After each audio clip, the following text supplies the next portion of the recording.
I'm Mark Seifter. And I'm Linda Zayas Palmer. And this is Arcane Mark.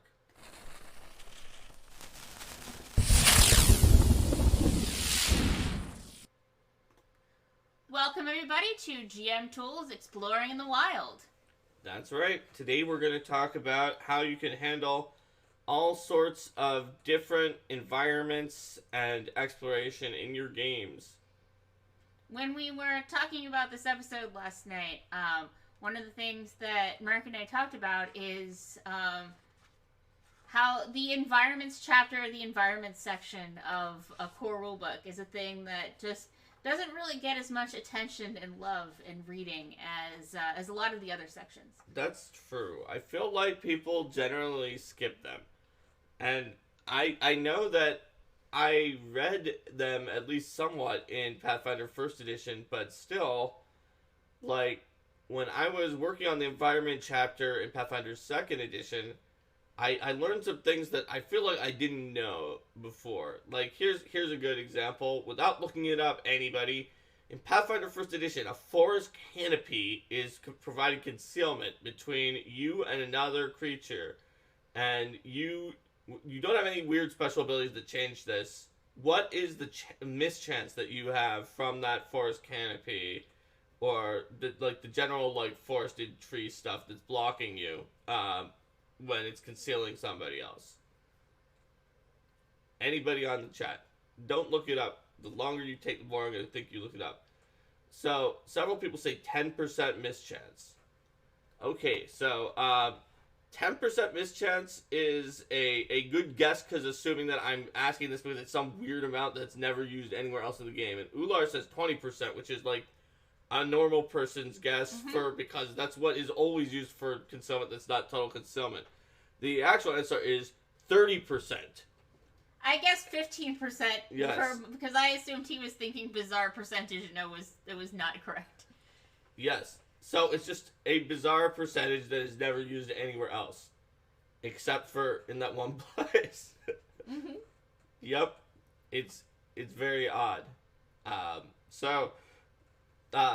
Yeah. See, there's 30 with all sorts of question marks. It's just I saw it. I was like, that's so weird but that's because of the fact that I was specifically looking at every environment in the nitty gritty about everything that was said.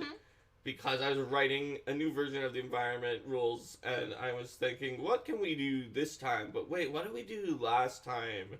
Because is there anything that people are going to expect? And then that's when I realized nobody's going to expect anything, because who remembers that it's 30%?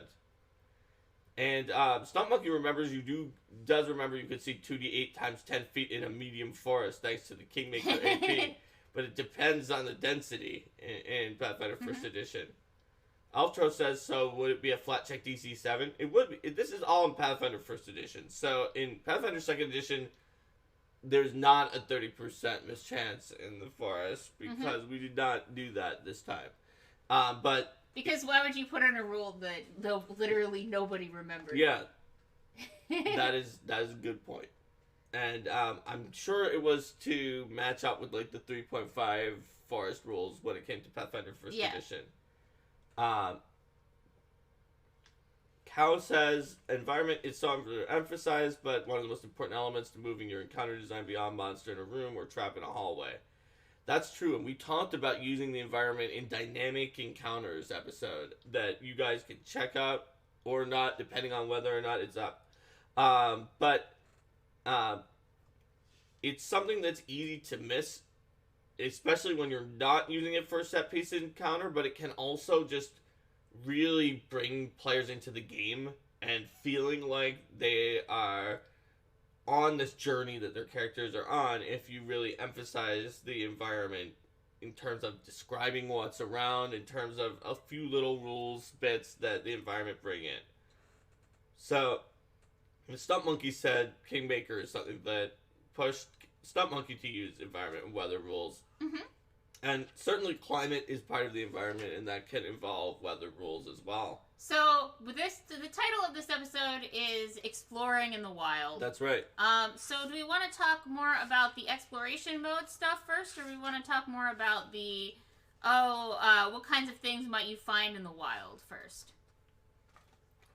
I think let's talk a little bit about the environments of the wild, as well as maybe exploration for like macro exploring in the wild, since it's more about exploring in the wild and less about like exploration mode. Or at least if we did do more generic talk about exploration mode, I don't think people necessarily would expect to find it in exploring in the wild. They might, because it has exploring. Yeah, well, I meant in terms of the exploration mode activities that are most closely cued to if you're in the wild. Oh, but thanks for gifting a sub, Eltro.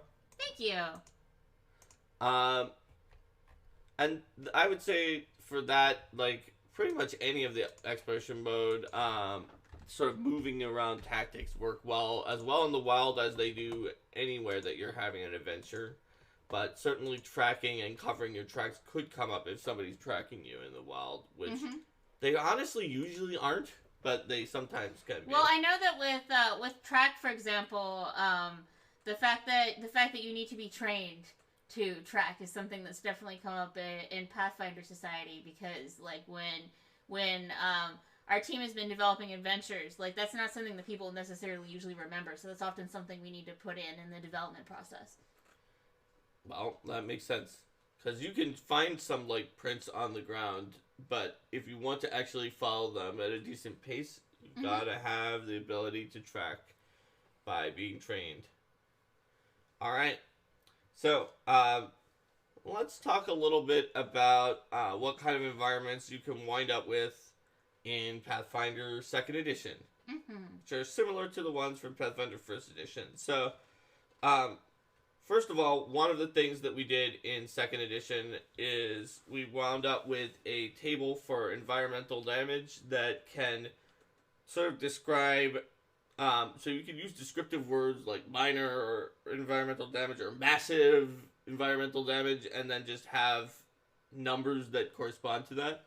As opposed to having different numbers in every... Yes, as opposed to having different numbers that then you have to look up. It's like, oh, well, a thunderstorm is this amount, which is different than all these other ones, and it's just its own completely unique number that you would have to find.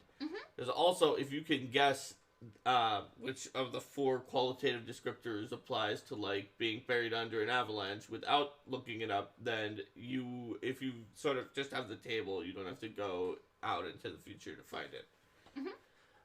So of the environments, probably the one that's the most challenging in pretty much any game system is aquatic, other than maybe going to the plains and you're in some weird plane that works completely differently than everywhere else.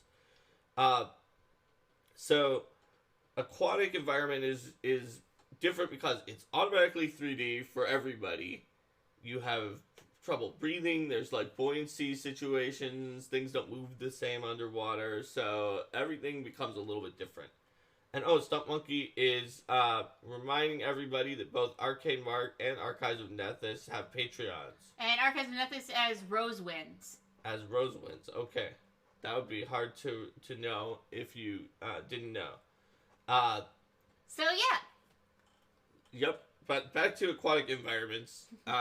They're pretty tricky. If you want to get into the nitty-gritty and just really feel like you're doing all of the physics things for aquatic environments, something like in Aquatic Adventures for Pathfinder 1st Edition would have you covered. But it's actually a pretty fair amount of work to really get into all of that, because you do things like figure out, is your buoyancy getting changed by grabbing something that's really dense that makes you sink to the bottom?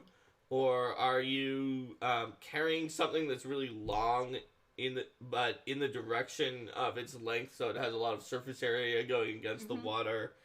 And it's sometimes easier to just use more streamlined rolls, like in Pathfinder 2nd Edition, where it's like, okay, so if you're underwater, you take a penalty with certain things. You have to swim. Currents can push you, and they're difficult terrain, and they'll push you at the end of the turn. Does 2nd Edition have rules about, like, the effect of sound underwater? No. 1st Edition did in Aquatic Adventures.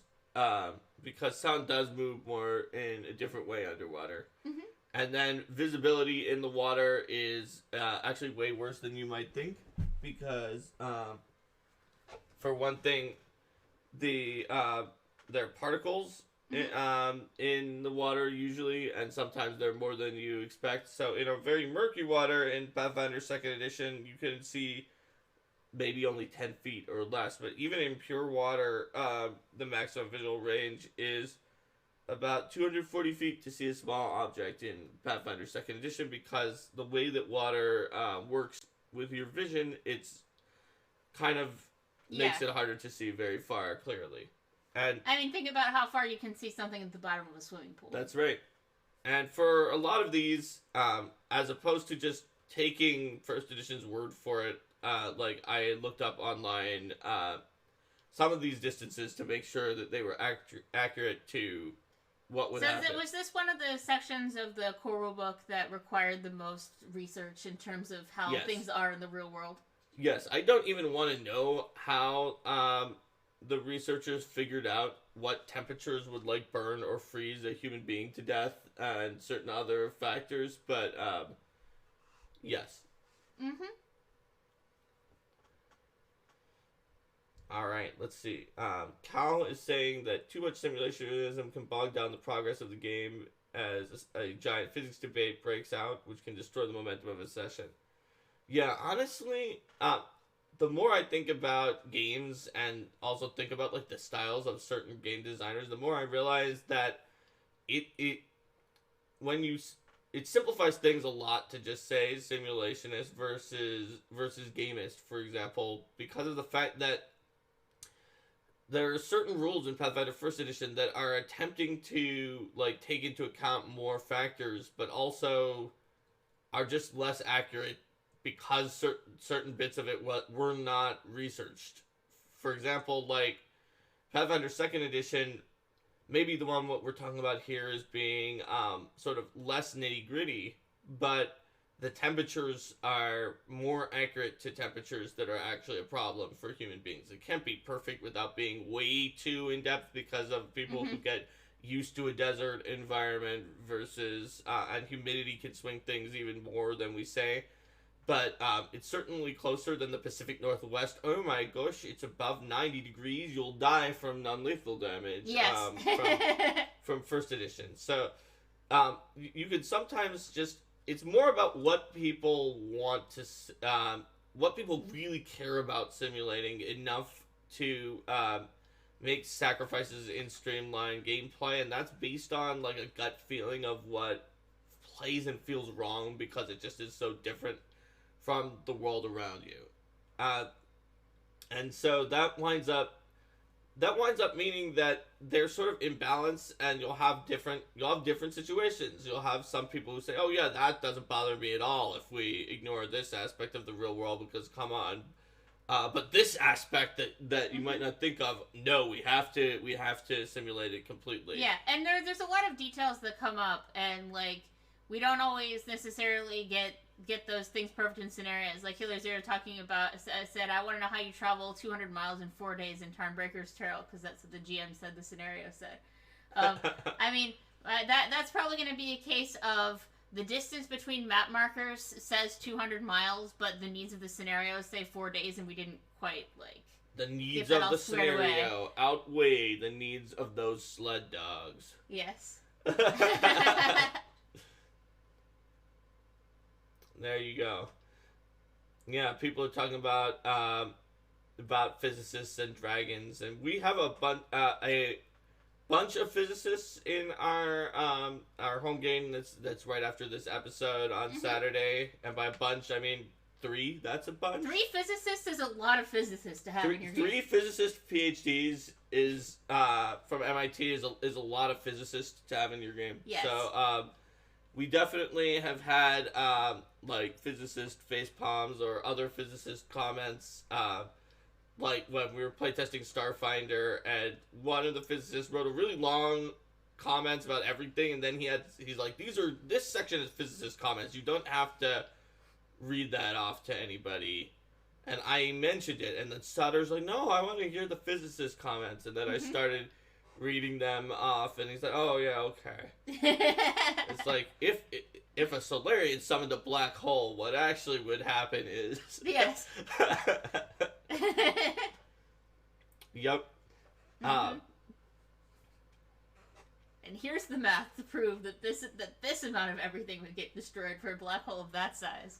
And Cal says that that we made good trade-offs for the environment section, in that there wasn't something Cal considered critical for simulation that wasn't there or wasn't easy to build off of the sort of the bare bones but important things that were included in the environment chapter. So let's continue taking a look. We've looked at aquatic, and that's it. That's all you need to know to run an aquatic adventure in Pathfinder 2nd Edition. So I guess part of this episode is the environments chapter doesn't bite, and it's actually pretty short for each section.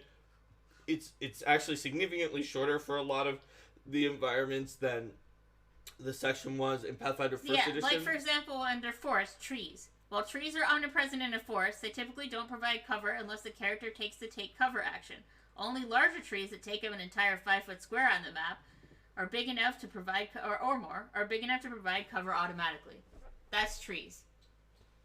And that's it for trees. Yes. And then there's canopies, which is like in a rainforest, an extra level that's above the ground that you have to climb and swing across, and undergrowth. And that tells you how you get cover in the undergrowth, the fact that it's difficult terrain, or greater difficult terrain for heavy undergrowth, and that you might have thorns that damage you, or roots that you have to balance over. So, and that's it. Like canopies, trees, undergrowth. Each of the sections in the Pathfinder 2nd Edition environment chapter has sort of their header, like forests. These environments include jungles, other wooded areas. Thanks for the sub, Chippy. Sometimes struck by wildfires. Oh yeah, thanks so much. And then it has little headers for the other things that are set dressing you might include, or other factors that you might want to take into account in that environment. And there's usually not too many of those. And there's also a table on page 513 of all of the features, which page they're on, and what kinds of proficiency DCs you would expect to be appropriate for the for a typical version of that. Yep.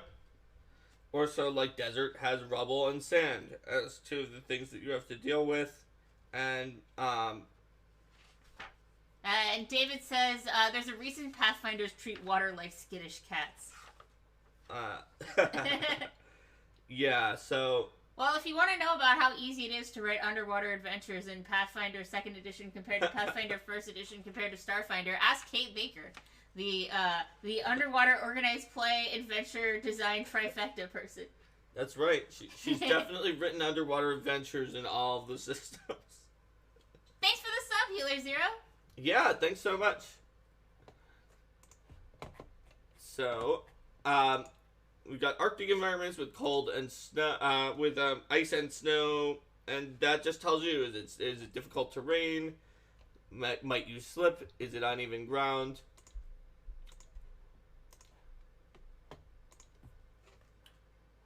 Stump Monkey says that Kate is the goddess of underwater. So I guess a question to talk about here is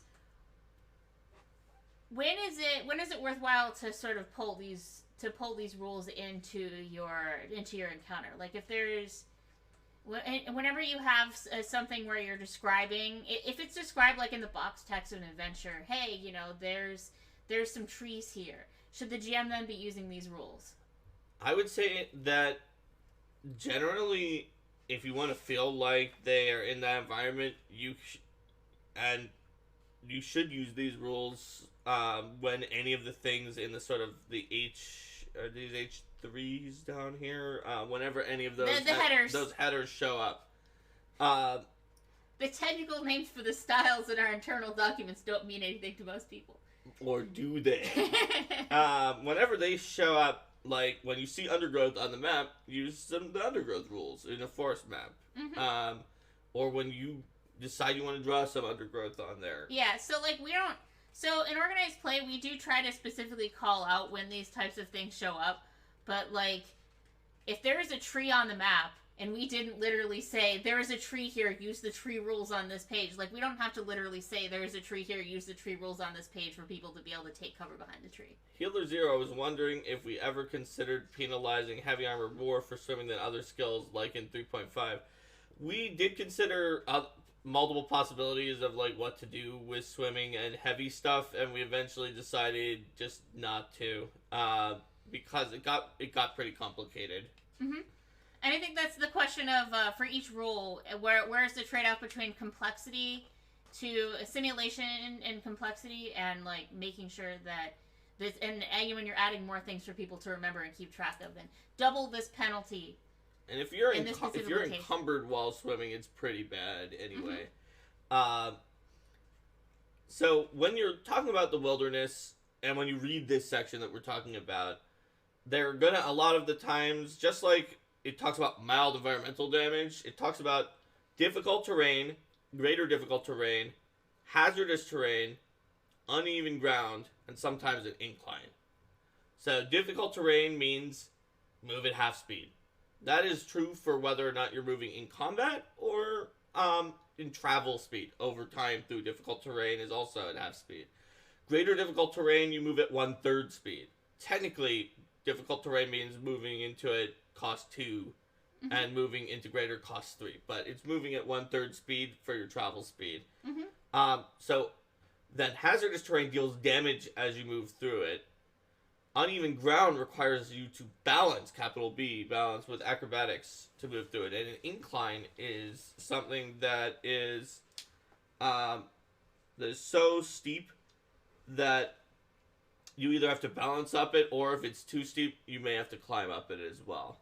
So when you're going over land, there's also narrow ground. I forgot about that. Narrow ground is also something you have to balance on, like a ledge. Mm-hmm. All right. Sorry. So when you're going over land for long periods of time, like what would be a good way to determine if it's on the whole difficult terrain or on the whole greater difficult terrain or things like that? You just sort of think about what the area is like. Like if it's a swamp with a lot of bogs and undergrowth, it's probably going to have difficult terrain. I think the rules for exploration mode in total, when it talks about travel rules, give some ideas about that, even in the playing chapter, maybe. Let's see. Because I do feel like I saw something about that, but I didn't remember where it was in the book. Alright, that talks about the travel speed, and if you're traveling that requires a skill check, it might be even harder and difficult and greater difficult terrain, and how fast you go in each of those situations.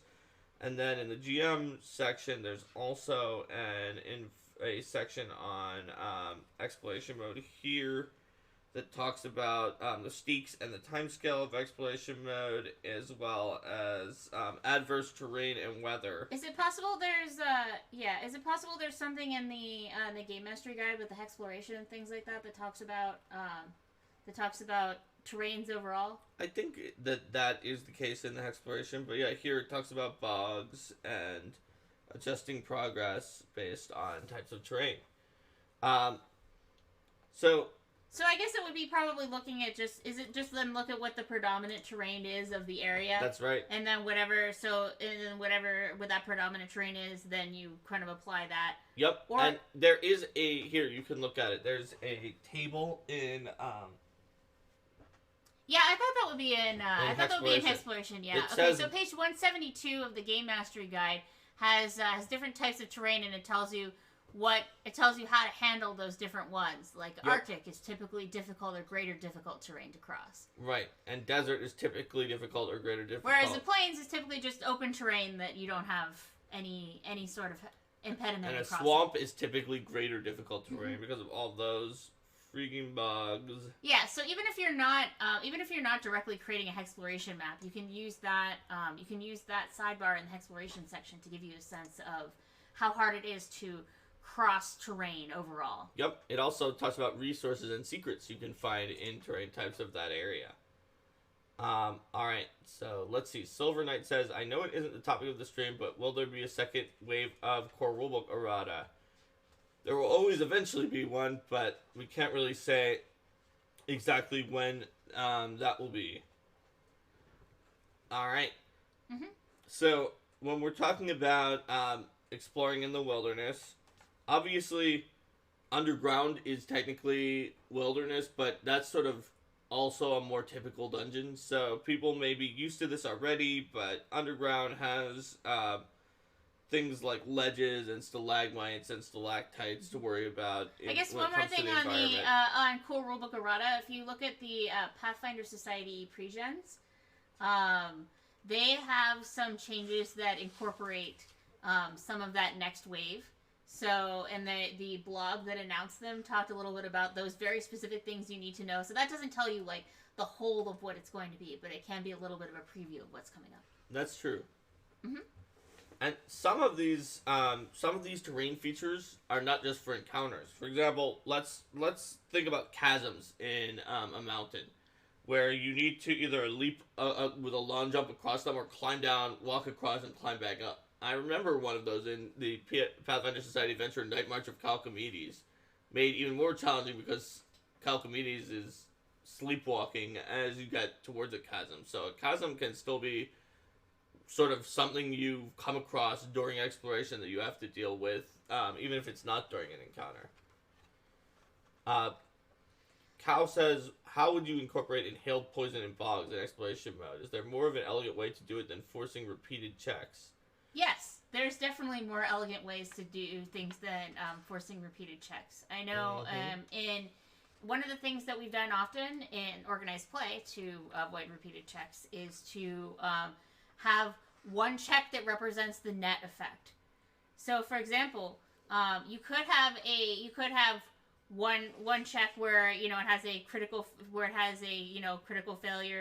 failure, success, critical success type model that determines your overall exposure to that poisonous gas and what effect that has on you. Mm-hmm. You could have a precursor check that determines how bad, if it's not completely omnipresent, a precursor check that determines how badly you're exposed. Mm-hmm. And then you have to roll a saving throw based on how bad your exposure was. For those, you do need to wind up putting in text that some of those first scenarios did not have that says this really represents many smaller checks, so you can't use fortune or misfortune effects on it or something like that, because of the fact that otherwise people will be like, I have a once a day reroll, I'm going to reroll this check that's supposed to represent 20 different checks. Yeah, we may not have put that text in everywhere because we're still getting used to some of the bits. But in general, yeah, this is a great point. If you have these broad span checks that represent overall things, reducing it down to either one check for the exposure, for the net exposure, or one check to determine how well you avoided exposure to the thing, and then a second check to determine how badly it affected you. Or sometimes you don't even have that second check if it's not a thing that would naturally have another saving throw. In fact, you might not even have the first check. Mm-hmm. If you want to think about the ambient poison fog as being more like temperature, hot or cold environments that are too hot or cold, you could just deal poison damage to people over time for moving through it. Yeah.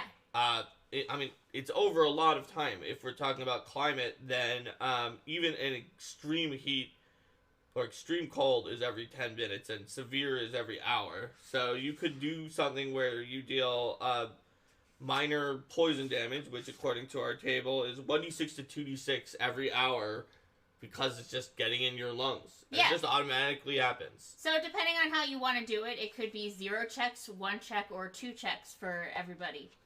Or a ton of small checks. Yes, a ton of small checks is certainly a possibility. But in terms of ways to set it up, it depends on the feel you want. Do you want it to be an omnipresent and unavoidable threat? Or do you want it to be something you said ways to set it up. I thought you just said waste to set it up when we were talking about rolling constantly. No, well, yes, that is also wasted time. But yeah, so it could be 0 checks and just a thing that automatically happens if you want it to be this oppressive, omnipresent thing. It could be 1 check for like, okay, how well are you resisting it? There's some way that your body can oppose this, but you can't really resist. You can't really avoid the patches. Or there could be 2 checks if you want there to be some sense of, okay, we're going to try to avoid the effects overall, and if we don't avoid the effects, then it's going to hit us. And depending upon how many chances the PCs have to avoid it, the more chance they have to avoid it, the nastier the net effect should be. That's right. because if there's no chance to avoid it and it's a ton of poison damage every round, then you're just going to kill all of your PCs. Mm-hmm. Speaking of climate, let's talk a little bit about climate in the wild, because that's something that people have forgotten and not really remembered to apply, to the point that, if I remember correctly, in Pathfinder First Edition, there was during the Mike Brock era, there was a statement that he made that was like, you have to run this exactly as written. If you want to up the difficulty, then you can consider including the environmental stuff that's already written in the adventure, which was such an admission that people were not actually including the environmental stuff, the temperature or weather that was already written in the adventure.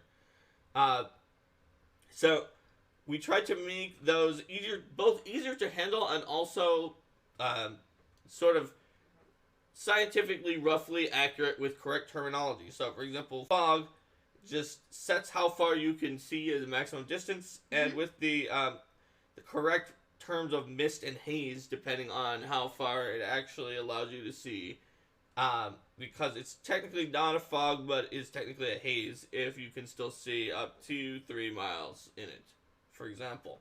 And that's all that fog really needs to do, is cut off visibility at a certain point, because that's kind of what the definition of fog is. Yeah.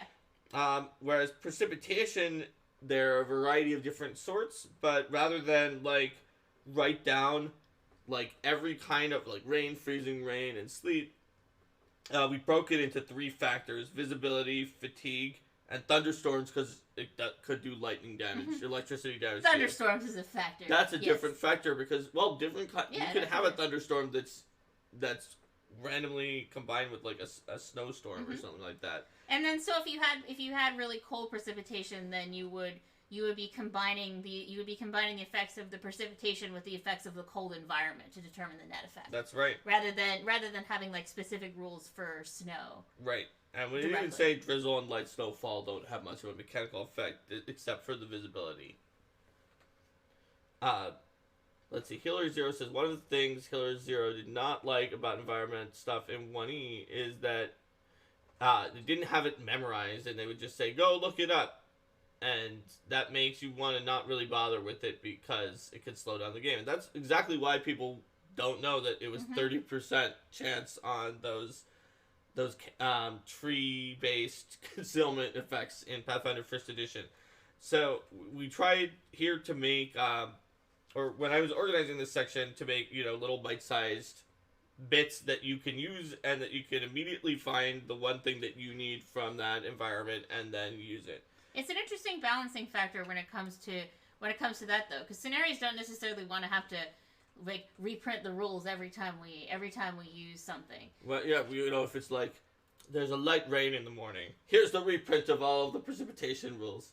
I mean, well, I mean, it's also just we wouldn't, if we say, it's just we're not gonna reprint if we say that somebody makes makes a strike, we're not gonna reprint the rules for what a strike is. They came in riding camels. Here's a camel step up. Yes. So trying to decide when do we reference back into the rules themselves and when do we reprint is a really interesting thing. When we have stuff from the and that's something that's going to be evolving over time too.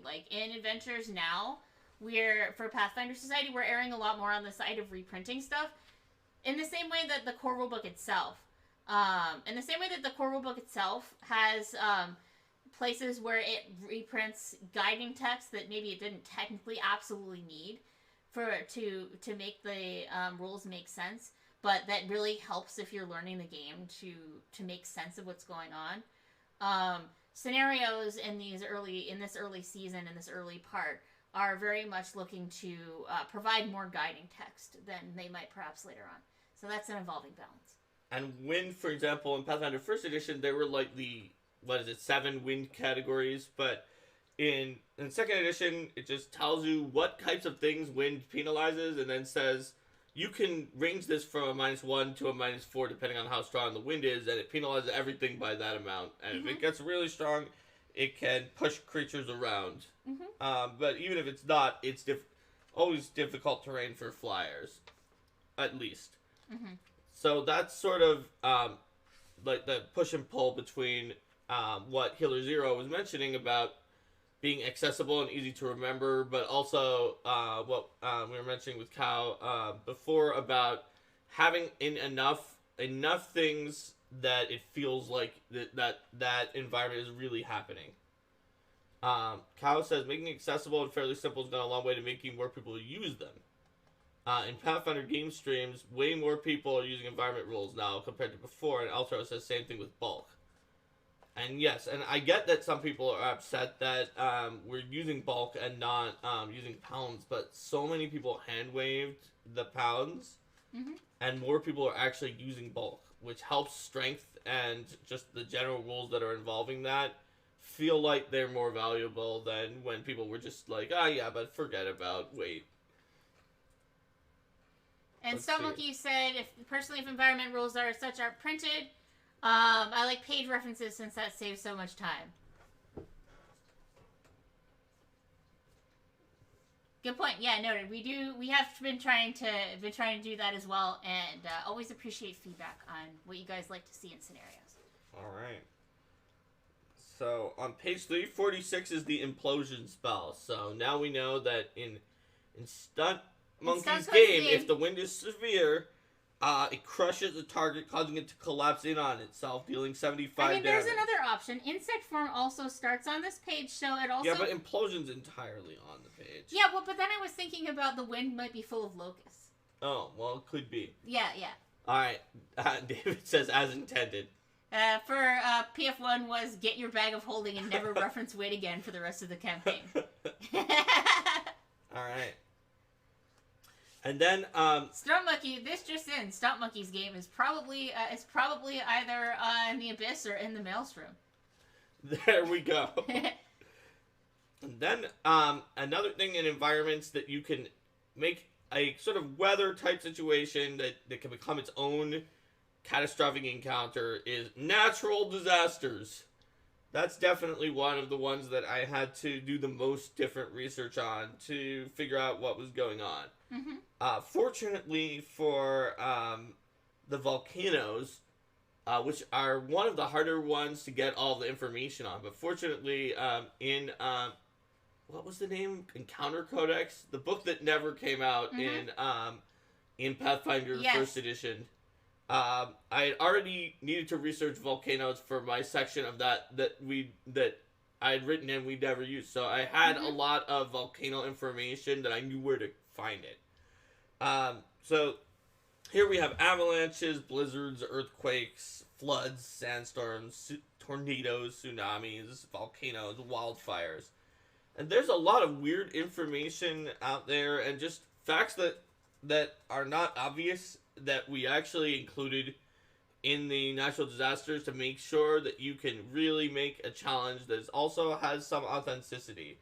So, for example, I didn't know that in wildfires, the nearly 1,500 degree temperature in advance of the fire's arrival, that's like as hot as some kinds of lava, is that hot.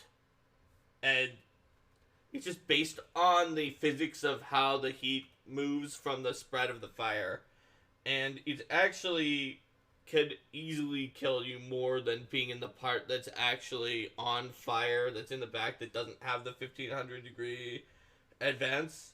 So that was something that... Oh, Linda has put the Locust Plague Swarm in there. People have said true, but can you imagine fighting in the middle? The conversation says, to be fair, locusts are bad for vegetation, but not generally animals. And Archives of Nethys said true, but can you imagine fighting in the middle of a locust swarm? So I like. Oh, Linda, you and your plague swarm. Yeah, I know I like my plague swarms. Because I was like, make mythic swarms, and then it made me happy. Remember when Reddit said that your plague swarms would like ruin an entire nation, and then someone else on it was like, yeah, but it says that that's what they're for. Yeah, that says that that's exactly what they're for. They're divine wrath. Yes, I plugged my monster again, and I plugged Archives of Nethys in the same link. Look at me go. That's true. You did it. Healer Zero says, fun science fact is mirrors don't work in the dark with dark vision because there's no light. Dun dun dun. That's a good point. Samuki says, I just see a link to the wind. Yes, Legs exactly. To the wind. There you go. Yes. This is apparently what happens when wind appears in Stout Monkey's game. It's either a locust plague swarm or it implodes you, or both of these things happen at the same time. So, yeah, I would say that the natural disasters, we try to make them easy to run, but also sort of accurate to being in that kind of natural disaster with features like pyroclastic flows and lava bombs for the volcano. Or, I actually looked up how fast tornadoes travel, and they really have a wide variety, but I picked a speed that of 300 feet per round that seemed like it would be pretty reasonable. Mm-hmm. Healer Zero says, my fun science fact for Pathfinders that mirrors don't work in the dark. Oh yeah, I mentioned that already. You weren't listening to me. Oh, you did? Oh, yes. I'm sorry. I was too distracted by the locusts. I was too distracted by the locust swarm. Linda giggles and a cloud of locusts come out of her mouth. My favorite is the bat one that does level bleed. Oh yeah, level bleed. Yeah. Everyone likes bleeding off their levels when bats attack them. Bats should be the most dangerous because they're the cutest. Okay, there we go. So, we talked a little bit about the environment chapter. PSA, read the environment chapter if you're running in the wild. What if your PCs are just exploring randomly into the middle of wilderness, like in Kingmaker? Kingmaker has come up a few times here. What can you use for that? Well, as we sort of alluded to, the Game Mastery Guide has a Hexploration section starting on page 170. In Hexploration, you populate the hexes with secrets and encounters, resources, and other things to find.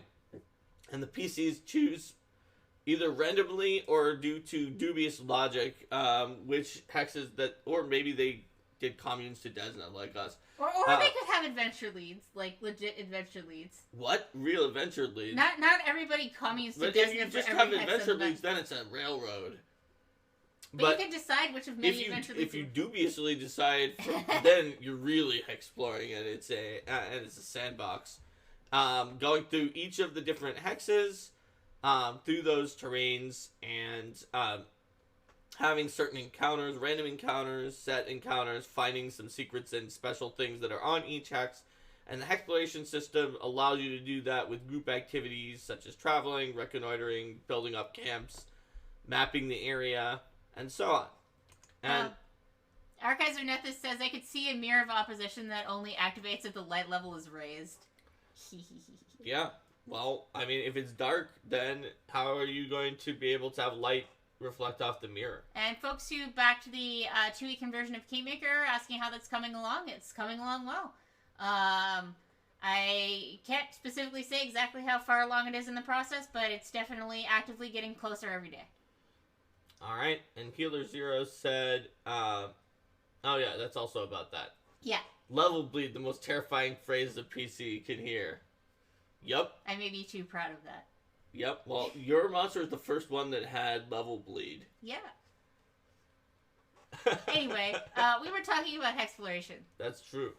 So, when it comes to Hexploration, basically, it's a macro system, but it's still, you still want to use all of these different environment rules when you sort of micro down into the hex and start describing a scene. Because you don't want to just say, oh, okay, yeah, you guys did the travel through a swamp. It required 3 travel actions. But you can describe, like, you're going through the swamp, and I'm going to turn to the swamp. There's deep bogs through the swamp with covered by shrubs and moss. You can you can smell the loamy peat that is in the area, and you move through the undergrowth in the swamp or something like that. And that way, it's not just like, oh yeah, three exploration travel actions, and we move through the swamp. And then the GM says, wait, no, it's not just that. You found truffles. Okay, we found truffles. So, be sure to use all of the environment rules to describe using all 5 senses. So that people, like I was saying, you can smell the peat. You probably you feel the sticky mud sticking to your boots. You can taste the mosquitoes in your mouth. Ew. They were running away from the locusts that that came out of Linda's mouth, and she's like, "Ew, mosquitoes! I only want locusts in there." No, I don't like bugs touching me. You know this. Yeah, but I thought that you were saying that you were spraying out locusts at people. Not from my mouth. Are you sure? Yes. Okay. Someone casting Zealous Conviction is the new scariest thing to hear, or mental block from 1E. Zealous Conviction is the spell that buffs your party, but they also have to agree to do the things that you say. And if they realize that those things are things they wouldn't normally do, they can break out of your buff. Mosquitoes in your mouth. I have not been to South Carolina in summer. You've been to North Carolina I've been to North Carolina in summer, though. And it's pretty similar. Mm-hmm. Stump Monkey says that's just the wind. Whoosh, whoosh. Whoosh. Glonder says, that sure is true. Now don't mind me in there. Oh no, Glonder. Nobody wants Glonder at their barbecue in the summer. Thanks for inviting me to your barbecue. I'm not going to contribute any kind of foods, but I'm eating it all. Your anti-mosquito torches aren't going anywhere. Healer Zero says, they can break out of the buff at the end of their turn. You know, after you might have told them to kill each other. Slash themselves. Yep. Zealous Conviction. That's right, but it's on willing allies, so hopefully you decide that person isn't your ally anymore after they told you to kill each other. Mm-hmm. Yep. Yep. Well, there are dangers when you have too much Zealous Conviction. Mm-hmm. All right. So let's see. Back to exploring in the wild. So we covered sort of the most important part, which is remember to read the environment section, and that seems like, oh yeah, obviously it's in the core rulebook, but remember to read it, because that's the section, even before Pathfinder, I remember I was taking like the Herald's test for the RPGA, and like they let you reference the book, but I didn't have to look up most of the questions, but the ones that were in the environment section I did, because they were also really obscure, and it's like, how could I possibly know this without looking it up? But that's why they let you look it up. So try to make it so it's easier and you can memorize some of this stuff without looking it up, but remember to use it if you have not memorized it when you're out in the environment. Exploration is a great way to do a macro when you're exploring in the wilderness. And there's actually still some great stuff, even if you're playing 2nd edition in Ultimate Wilderness, about that, like talking about wilderness areas and different weird things you can encounter in the wilderness. Oh look, it's Samurai JWL. Hi Samurai, welcome.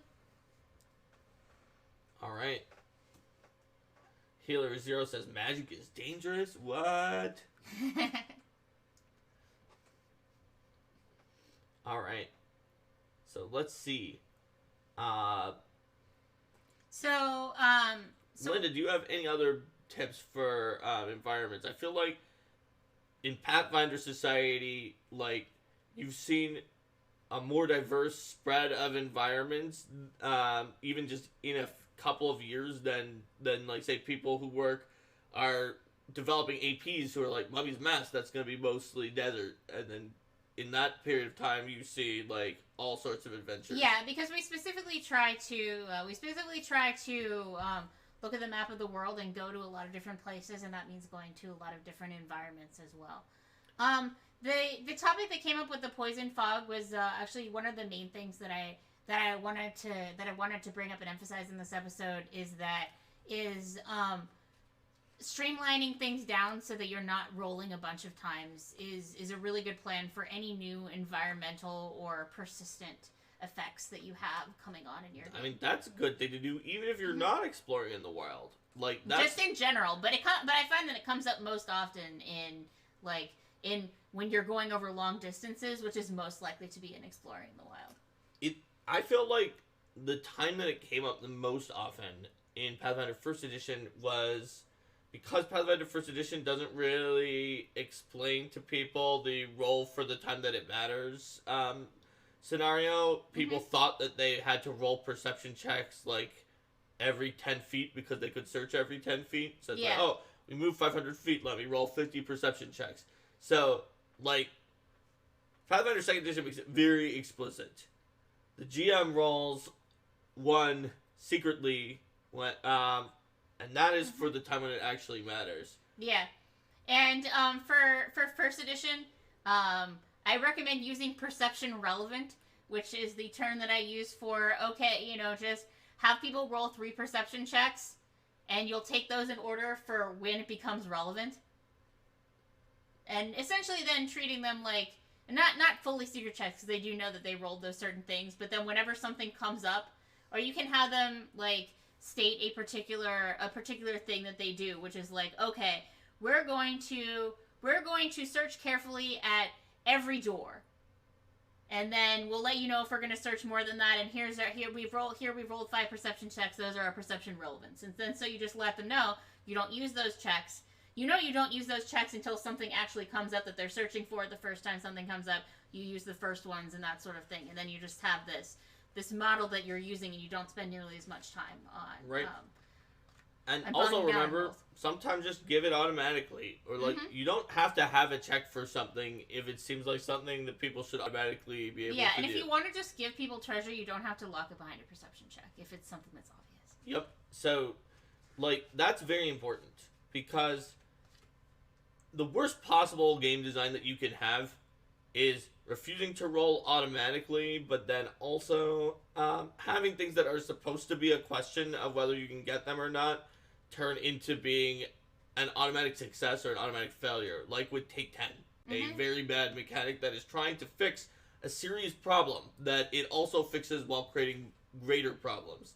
But there are ways to fix that problem that Take 10 was designed to fix without running into any of those problems. Did Mark just say the worst possible combination? Yes, the worst possible combination of dealing with something is changing what should have been a instead of just giving an automatic success on something, is to make something, bring it into question, but then cause it to be an automatic failure or an automatic success. Yeah, because if you want there to be, and this is a general principle of adventure design too, that, like, if there is a check, the check should matter. Yes.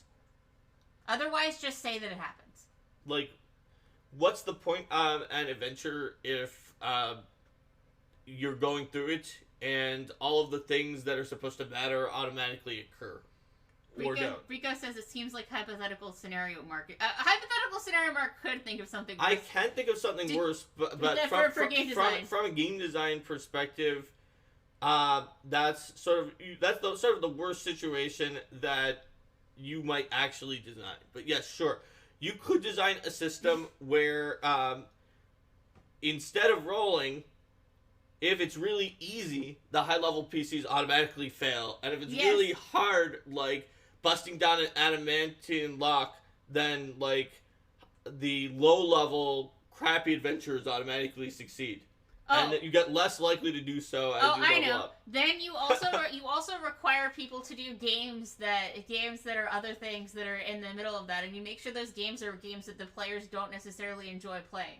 So, like, if you have a group that just wants to go through the game, you're like, okay, every time your character wants to do something, you need to win a chess match against me. There you go. Or you just. Or, like, you need to, or like, we're gonna play soccer to determine who's gonna win this thing. Or, something that's similar to Take 10, I guess, except for it takes even longer so therefore it removes the benefit of it. Play a game of war every time you want to find this, and I've stacked the deck so I know what is going to be, the result of the game of war. Yes, we brought hypothetical scenario mark out. See, Rico missed your Rico said adding quick time events. Those stuff to the players, if they don't catch them, they fail the check. Yes.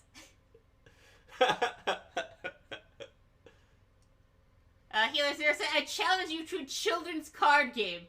Blue Eyes Ancient Silver Dragon. There you go. If you don't have the heart of the cards and the power of friendship on your side, then you're sure to lose. Yes, also known as cheating.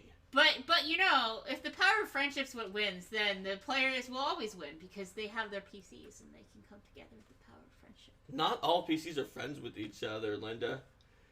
Remember when your group went for the Crown was on trial and the player of the Wizard said, if I was up on the stand, I would have said no to whether or not the Alchemist was his friend. Yep. That's true. But it was to our advantage to not be friends with the Alchemist at that particular time. Because, Cal says play Monopoly, not only will we not finish, we won't be friends at the end. And Alfred says it wants to use rock, paper, scissors instead of rolling dice for a mirror image. See, that could be a fun alternate mechanic for determining a small randomization. But yeah. Also, in some ways, that might be more realistic for mirror image if you're assuming that they're shuffling the images like a shell game. And it's like, am I going to play rock? Is it just in the same place that they were the last time? Rather than being random, if the Wizard had sort of control of it, it could be a game of rock, paper, scissors. Yeah. So I guess that is to say, not all little side games that you can play are necessarily a bad idea. Some of them could be a really good idea. But we're picking these. But that's why I said pick something for the worst design. It would be something that takes a really long time and that your players don't want. Yes, and that gives results that don't make any sense in the world. And it gives results that don't make any sense in the world. Yeah. And that make the narrative make no sense. Yes. Also for bad game design, make sure to breeze over the things that people enjoy doing and spend huge amounts of time on things that they don't. That's so right. The part where you're gonna nickel and dime everything about when they're purchasing and you're gonna have to actually spend the time to role play finding a merchant anytime they want to sell anything. You want to search the room? We're playing a game of diplomacy. When the game of diplomacy finishes, then whoever wins has an advantage in the game of Risk we're playing after that.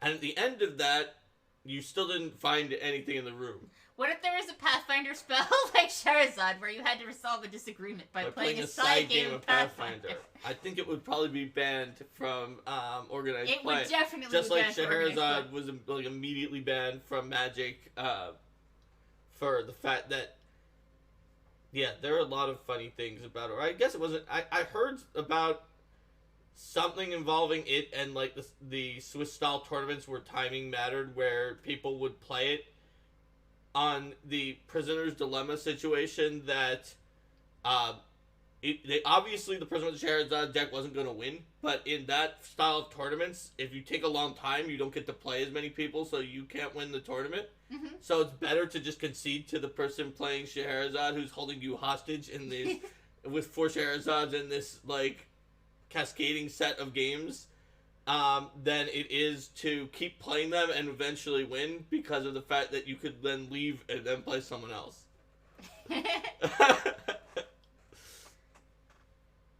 Archives and Ethics Cal made a translation challenge of a few translation tests for military aptitude tests for language learning. There's always one player that nails it immediately, and all the other players think they're a genius. Uh-huh. Yeah. So there's all sorts of ways you can do things, but just don't do intentionally bad troll game design. Side games can be fun when used appropriately, and they can really bring a lot of interest and excitement to the game. All right. So back on the topic of exploring in the wild. Mm-hmm.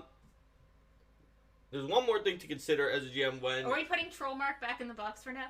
I don't know. Is Trollmark ever really in the box? No. So, when it comes to exploring in the wild, if you're in the wild for a really long period of time, there's certain aspects of the game that are just a little different than if you're able to go back to a settlement. So, for example, in Iron Fang Invasion, you're in the wild for a very long time, and you just absolutely can't buy anything. So, remember that if you're exploring in the wild and you don't have a lot of downtime for crafting, then it's really going to sort of adjust what's equipment and treasure and gear that the players can have on their characters. So keep that in mind when designing both loot that the characters receive as well as encounters if the characters are just not able to receive the kind of loot that they would want. So, that's, I think, an important part of exploring the wilderness as well. And you might be able to create some kind of, like, complicated Monster Hunter style crafting system by looking at the rules in Pathfinder 1st Edition Ultimate Wilderness and try to use something like that. Like the trophy stuff?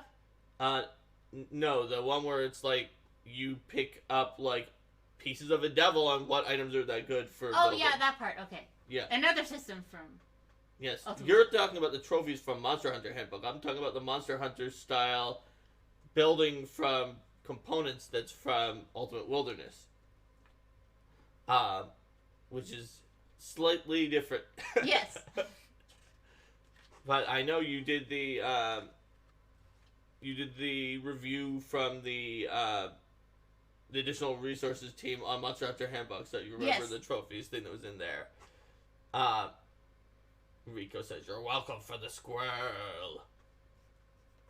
Altro says, yeah, don't put 50,000 gold pieces as loot. Yes, that's definitely a problem in Wilderness Adventures, either a ton of money or a ton of, like, trash items that you then can't sell. It's like, well, you have, even if they're not that trashy, like, right, your level 10 group has 500 full plates. I hope you can carry it. That's actually a lot of money when you sell 500 full plates. I mean, that can be interesting if that's what your group wants to do. Like in Iron Fang Invasion, we had to we had a thing where we were prioritizing items to keep based on weight and value, and then we had a cart that we were carrying around, and then we finally got to sell stuff. It was glorious.